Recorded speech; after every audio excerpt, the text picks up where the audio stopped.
How to enable or disable decrease brightness by 10% on power saving on Samsung Galaxy S26 Ultra.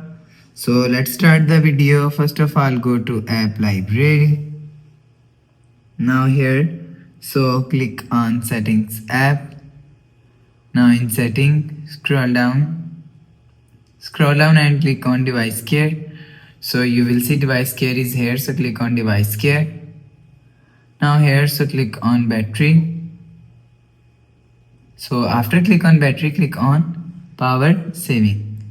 So after click on power saving, make sure power saving button is turned on. So after turn on power saving button, you will see decrease brightness by 10% is here. So if you want to disable decrease brightness by 10%, so turn off this button. So after turn off this button, you will see decrease brightness by 10% is disabled. So if you want to enable decrease brightness by 10%, so turn on this button. So after turn on this button, you will see decrease brightness by 10% is enabled.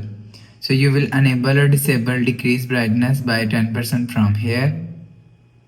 So after the process, go back to home screen, refresh phone. So that's how you can enable or disable decrease brightness by 10% in power saving mode on Samsung Galaxy S26 Ultra. So if you like the video, please subscribe. Thanks for watching.